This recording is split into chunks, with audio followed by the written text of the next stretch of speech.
Uma jovem desapareceu sem deixar rastros, como se tivesse se dissolvido no ar, quando tudo parecia absolutamente normal. Numa manhã, ela simplesmente não voltou para casa. Nenhuma ligação, nenhum vestígio. Apenas um silêncio inquietante e uma porção de perguntas. O que poderia ter acontecido nessas poucas horas? Quem foi a última pessoa a vê-la? O desaparecimento dela marcou o início de uma história complexa e misteriosa, cheia de segredos e suspeitas, que abalou todos que a conheciam e se transformou em um pesadelo mais assustador do que qualquer um poderia imaginar. Abril de 2021 foi um momento crucial na vida de Azel Aitpaeva. Ela há muito sonhava com uma vida melhor e com oportunidades que proporcionassem condições mais confortáveis para sua família. E foi exatamente essa proposta que veio de Murat Mirbekov, marido de sua prima. Murat, a quem ela conhecia há vários anos, trabalhava na Geórgia vendendo carros e ofereceu a ela uma vaga de assistente. Ele garantiu a Azel que o trabalho seria simples e promissor, ajudar com documentos e a transferência de carros para clientes do Cazaquistão. Essa proposta se tornou para Azel uma chance, como um presente do destino, que ela esperava há tanto tempo. Murat explicou que suas funções incluiriam a preparação de documentos para os clientes, organização de encontros e controle do processo de venda dos automóveis. Ele também contou que o mercado de automóveis na Geórgia está se desenvolvendo ativamente e que a demanda por carros usados é alta, especialmente entre os cazaques que desejam comprar um veículo por um preço mais baixo. Ele mencionou que sua empresa tem uma equipe amigável, que a ajudaria a se adaptar e a se sentir confortável. Para Azel, essa proposta se tornou uma verdadeira oportunidade de escapar do ciclo de problemas e limitações diárias. O trabalho prometia um salário de $500 por mês, moradia paga e um horário conveniente. Tudo parecia bom demais para deixar passar essa oportunidade. Azel nunca havia recebido propostas assim, e agora ela tinha a chance de realizar seus sonhos. Trabalhando no exterior, ela esperava conquistar independência financeira e obter oportunidades para crescimento profissional no futuro. Ela imaginava como poderia economizar dinheiro para comprar seu próprio apartamento, ajudar os pais e apoiá-los na velhice. Esses pensamentos lhe davam confiança de que havia tomado a decisão certa. Azel nasceu e cresceu em uma pequena aldeia chamada Kabambai Batira, na região de Akmola, no Cazaquistão. Foi nesse lugar, cercado por estepes sem fim, que ela passou a maior parte de sua vida, observando seus colegas de classe permanecerem na aldeia, casarem-se e trabalharem nas fazendas locais ou em propriedades rurais. A vida na aldeia não deixava muitas opções. As oportunidades eram limitadas e as perspectivas se resumiam a uma luta constante pela sobrevivência. Mas Azel sonhava com uma vida cheia de oportunidades e perspectivas. Ela não queria ficar parada em um só lugar. Ela era atraída pelas grandes cidades, pelo desejo de mudar seu destino e alcançar mais do que a vida habitual podia oferecer. Após terminar a escola, Azel se mudou para Nur Sultan, na esperança de encontrar seu caminho. Lá, ela conseguiu um emprego como administradora em uma academia e morava com sua irmã mais velha, que sempre a apoiou nos momentos difíceis. O trabalho lhe proporcionava uma renda estável, mas baixa, e o sonho da casa própria ainda parecia distante. Ela se esforçava para economizar, guardando cada tenge que sobrava, imaginando como um dia teria seu próprio lugar, onde poderia criar um cantinho aconchegante do seu jeito e não depender de mais ninguém. Azel acreditava que conseguiria mudar sua vida e melhorar as condições para sua família. Ela queria ajudar os pais, que trabalharam muito para lhe proporcionar tudo o que era necessário. No entanto, a realidade mostrava que seus sonhos não se realizariam tão cedo. No Cazaquistão, era difícil alcançar um nível de bem-estar material que permitisse a ela viver confortavelmente e ainda apoiar seus entes queridos. O trabalho no clube de fitness lhe dava apenas uma pequena estabilidade, sem proporcionar as oportunidades com as quais ela sonhava. Quando Murat Mirbekov ofereceu um emprego para Azel na Geórgia, ela sentiu que era exatamente a chance que estava esperando. Murat, marido de sua prima, parecia ser uma pessoa capaz de mudar sua vida. Ele sabia como funcionava o mundo dos negócios e tinha confiança no que dizia. Azel pensou muito sobre essa proposta e discutiu com a irmã. No início, a irmã ficou em dúvida, achando que esse passo era arriscado demais. Ela se preocupava que Azel acabasse em um país estranho, longe de casa e das pessoas conhecidas. No entanto, Murat garantia que a Geórgia era segura e prometia que cuidaria dela. Murad dizia que o trabalho seria para ela um excelente começo para futuras oportunidades. Azel estava ciente dos riscos, mas o desejo de mudar sua vida superava todos os medos e dúvidas. Ela estava disposta a arriscar e acreditava que conseguiria superar quaisquer dificuldades. Eisel aceitou a proposta, apesar da ansiedade e das dúvidas. Ela sentia que essa era sua chance de sair do círculo vicioso e decidiu não deixá-la escapar. A família de Azel a apoiava moralmente, embora não pudesse ajudá-la financeiramente. Os pais e a irmã faziam tudo o que podiam para apoiar seu desejo de uma vida melhor, mesmo vivendo modestamente. Naquele momento, Azel não podia imaginar que sua decisão seria o início de uma cadeia de eventos que mudaria tudo. Logo, Eisel embarcou para a Geórgia com uma sensação de ansiedade e esperança, pois esse passo prometia um novo e bem-sucedido capítulo em sua vida. Ao chegar à Geórgia, ela se instalou no apartamento de Murat em Rustavi. A moradia era pequena, com móveis antigos, mas Murat a assegurou de que era uma solução temporária, até que ela se adaptasse e encontrasse algo melhor. Nos primeiros dias, Azel ligava regularmente para casa, compartilhando suas impressões. Ela contava sobre a cidade, as ruas antigas e os prédios incomuns, sobre a culinária local. Até mesmo pequenos detalhes a alegravam, como os passeios noturnos por Rustavi, onde tudo parecia novo e interessante. Em sua voz se ouvia alegria, e ela parecia feliz e confiante em sua escolha. Cada vez que ela ligava para casa, a mãe ouvia seu entusiasmo sincero. Eisel contava sobre os costumes locais e as pessoas que lhe pareciam gentis e abertas. Algumas semanas depois, a situação começou a mudar. Eisel passou a entrar em contato com menos frequência e as conversas ficavam cada vez mais curtas e menos informativas. Na voz dela surgiram notas de cansaço e preocupação que ela tentava esconder. Quando a mãe tentava descobrir o que estava acontecendo, Azel respondia de forma evasiva, garantindo que apenas estava cansada do trabalho.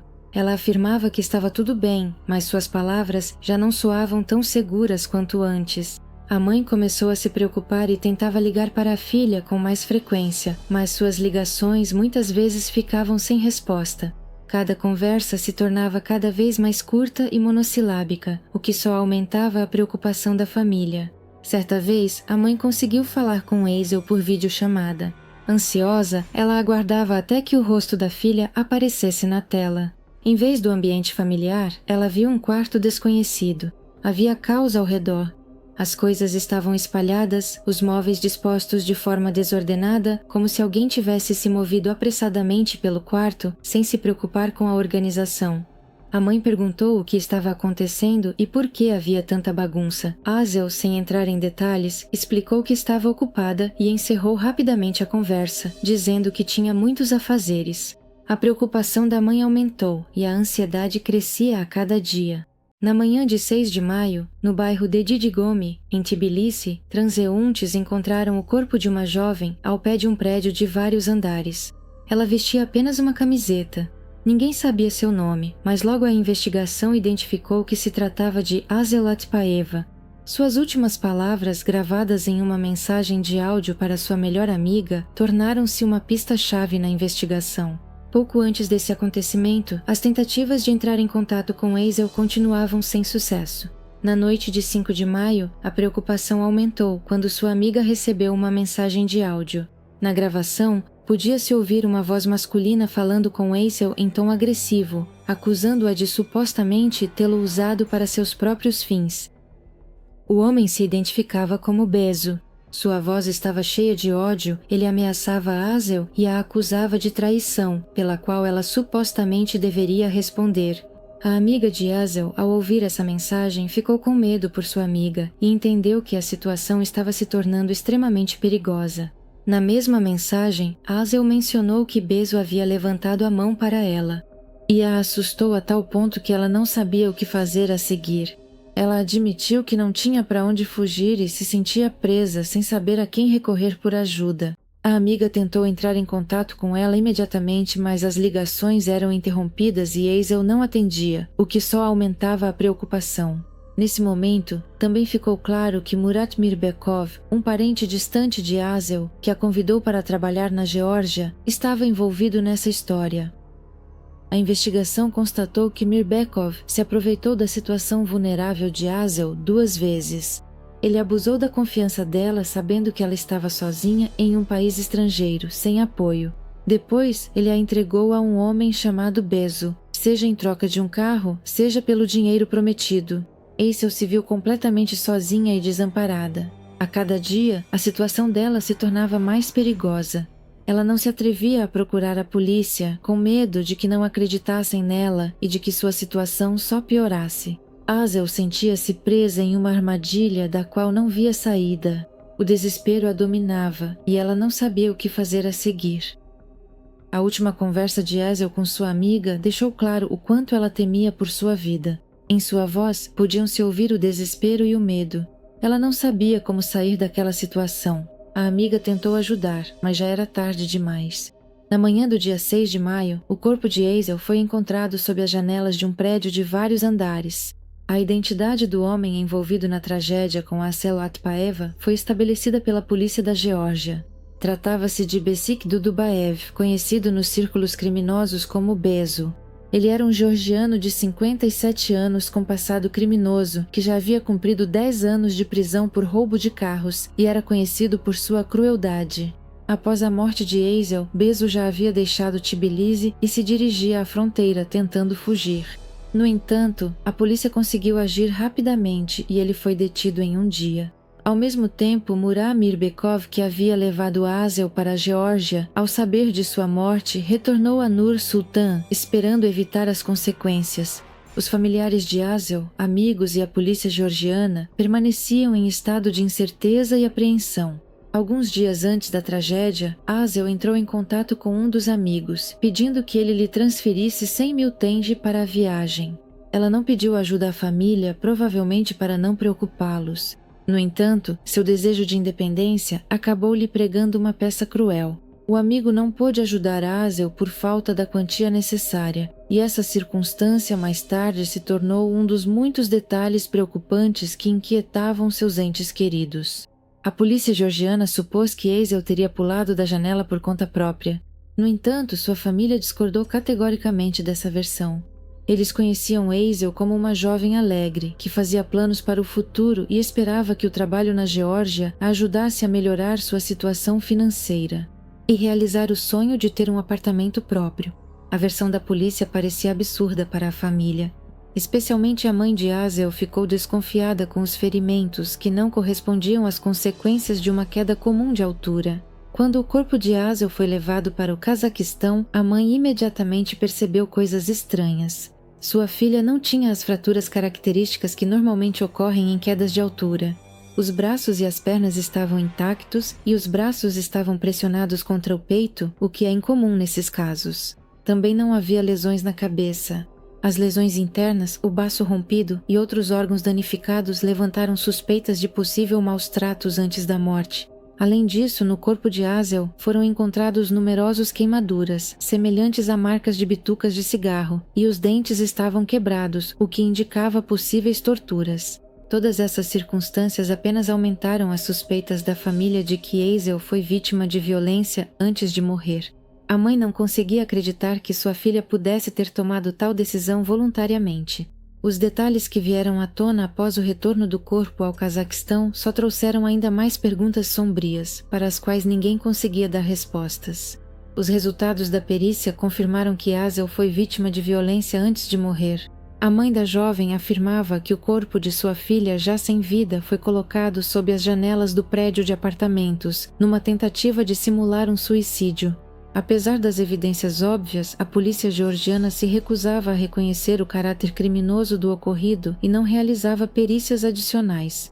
Besso estava sob custódia e, inicialmente, se recusava a prestar depoimento. No entanto, depois que os investigadores lhe informaram que a perícia confirmou a existência de contato íntimo com Azel antes de sua morte, ele admitiu essa relação, insistindo que foi consensual. Segundo sua versão, os acontecimentos começaram em 30 de abril de 2021, quando ele soube que Murat Mirbekov havia abusado de Azel 2 vezes. Besso afirmou que ficou extremamente indignado com esse fato e decidiu dar uma lição em Mirbekov. Ele o espancou e o obrigou a deixar o país, alertando-o para que ficasse longe de Azel. Depois disso, Besso sugeriu que Azel ficasse em sua casa, prometendo garantir sua proteção. Segundo ele, a jovem ficou em sua casa por alguns dias e ele a ajudou a lidar com o estresse que havia passado.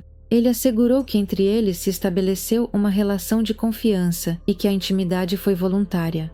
Ele também afirmou que deixou a Cel sozinha quando foi tomar banho e ao voltar ela já não estava mais lá.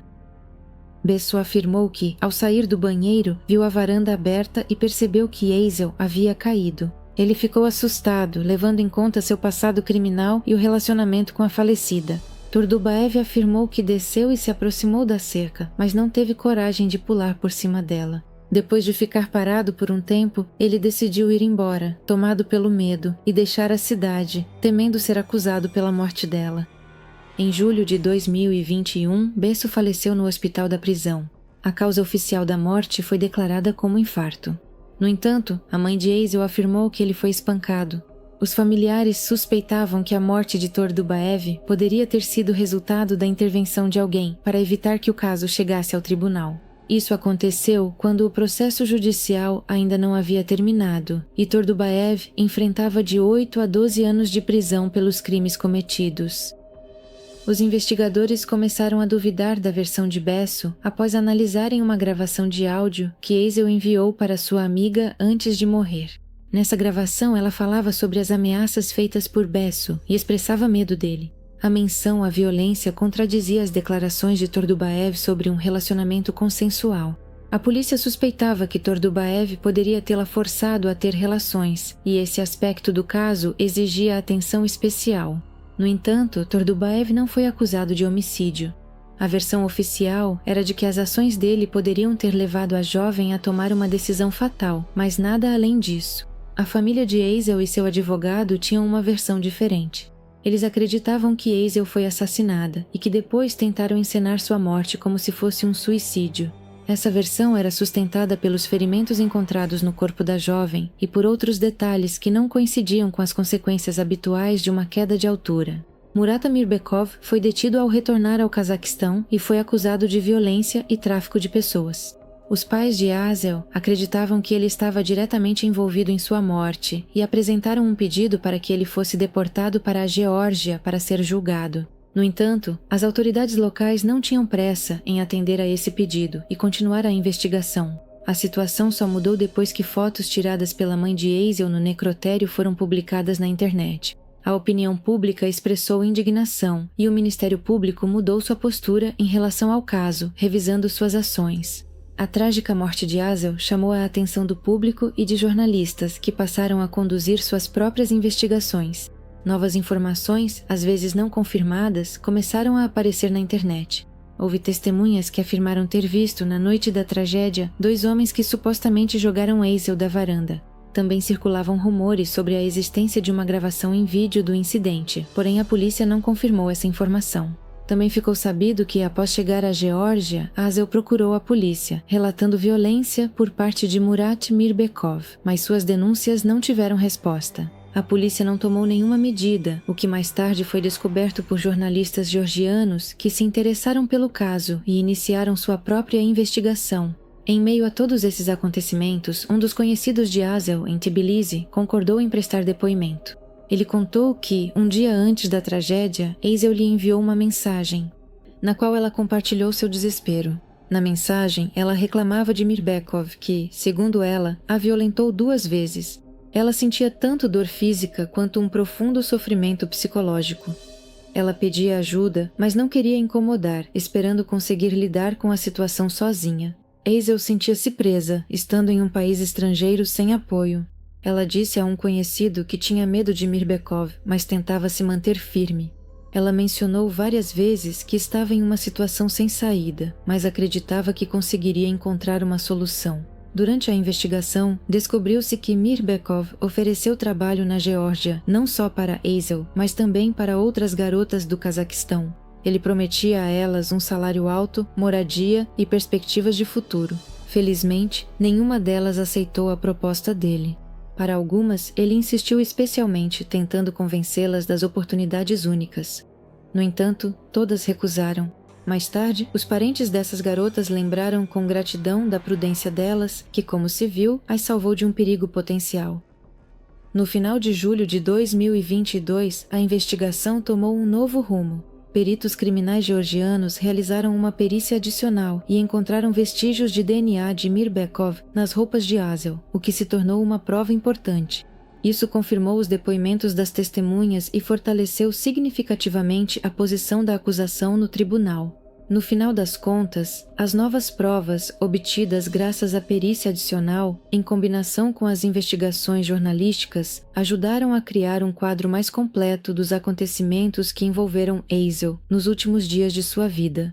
Apesar de todas as dificuldades, a verdade começou, aos poucos, a vir à tona. O processo judicial contra Murat Mirbekov, realizado em Nur-Sultan, tornou-se um dos eventos mais comentados no Cazaquistão. Investigadores georgianos foram convidados para as audiências judiciais, onde apresentaram os materiais coletados e suas conclusões, o que atraiu ainda mais atenção para o caso. Quando Mirbekov compareceu ao tribunal, a atmosfera na sala era extremamente tensa. Apesar das inúmeras provas, ele insistiu em sua inocência, negando o envolvimento na morte de Azel e qualquer violência contra ela. Ele afirmava que era vítima de falsas acusações. Seu comportamento frio e a ausência de arrependimento causavam incompreensão e indignação em todos os presentes. Os pais de Murat, cientes de toda a tragédia do ocorrido, decidiram pedir desculpas à família da falecida Azel. Eles esperavam que esse gesto ao menos aliviasse um pouco o sofrimento dos entes queridos da jovem. No entanto, isso não interessava ao próprio Mirbekov. Ele continuava afirmando que não tinha relação com os crimes. A conclusão do promotor sobre este caso foi rigorosa e inequívoca. O promotor apresentou a versão de que Mirbekov, buscando fortalecer seus laços com uma pessoa influente na Geórgia, entregou Azel aos cuidados dessa pessoa em benefício próprio. Ele destacou que Mirbekov sabia do passado criminoso de Tordubaev e de seu caráter violento e tinha consciência de que estava expondo a jovem a um sério perigo. Tordubaev tinha uma reputação tão ruim que os moradores locais preferiam evitar qualquer contato com ele. O promotor também chamou a atenção para o fato de que Azel estava sob constante pressão. Tudo o que aconteceu foi resultado de suas tentativas desesperadas de se libertar de uma situação insuportável. A jovem foi levada ao limite, não via nenhuma saída e estava em um estado extremo de desespero. No tribunal também ficou sabido que Mirbekov tinha 2 filhos e que sua esposa estava esperando o terceiro. Essas circunstâncias foram consideradas pelo tribunal como um fator atenuante, já que, na opinião do tribunal, ter uma família poderia tê-lo impedido de cometer crimes. No entanto, apesar desse fato, os depoimentos das testemunhas e as provas coletadas indicavam seu envolvimento. Ficou evidente que nem a situação familiar nem a responsabilidade pelos filhos impediram Mirbekov de agir com crueldade. Em 2 de agosto de 2022, o tribunal proferiu a sentença final. Mirbekov foi considerado culpado de tráfico de pessoas e violência, sendo condenado a 15 anos de prisão em uma colônia de regime fechado. O tribunal também o obrigou a pagar aos pais de Azel uma indenização no valor de 5 milhões de tenge como compensação por danos morais. Esse valor representava um reconhecimento simbólico do sofrimento causado à família, embora nenhum dinheiro pudesse compensar a perda da filha. No entanto, a família de Azel permaneceu insatisfeita com o resultado. Eles estavam convencidos de que o caso não foi levado até o fim e que sua filha foi assassinada a sangue frio. Os familiares acreditavam que Azel não apenas foi submetida a maus tratos e exploração, mas também se tornou vítima de um crime premeditado. Apesar da sentença proferida e da indenização estabelecida, o processo judicial não conseguiu dissipar todas as dúvidas nem satisfazer a família da vítima. Eles continuavam acreditando que a verdade sobre o que aconteceu ainda não foi totalmente revelada e que o caso de Azel exige uma investigação adicional.